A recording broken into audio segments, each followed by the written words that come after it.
Bonjour et bienvenue pour une nouvelle vidéo tutoriel Navios. Si vous souhaitez envoyer une facture et que vous avez deux numéros de compte et que chaque client est attribué à un de ces deux numéros de compte, voici une manière de réaliser cette action-là.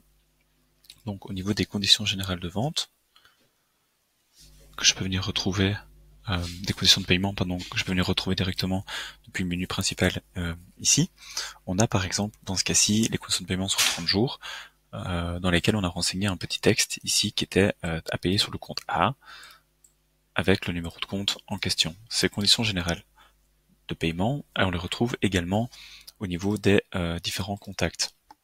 Donc quand je vais dans mes contacts, si je prends Déco Addict pour l'exemple, je vois que dans leur onglet vente et achat, j'ai des conditions de paiement qui sont à 30 jours. Donc je pourrais renommer ces conditions de paiement et dire 30 jours sur le compte A.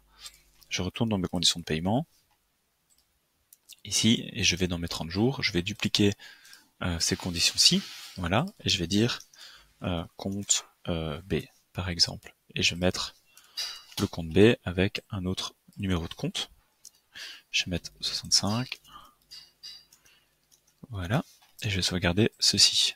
Et je vais maintenant, au niveau de mon contact, je vais prendre Azure Intérieur, au niveau de vente et achat, et je vais prendre les conditions de paiement, 30 jours, mais sur le compte B.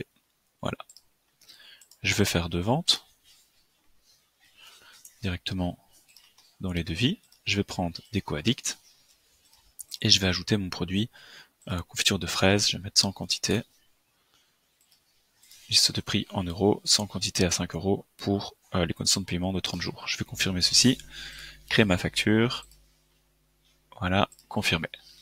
Et on voit que dans ce premier cas, si j'imprime ma facture, je vais avoir les conditions de paiement de type A, qui sont donc à payer sur le compte A.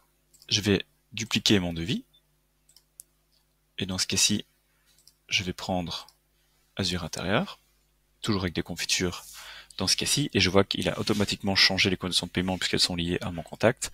Et quand je vais confirmer ceci, créer ma facture, la confirmer et l'imprimer,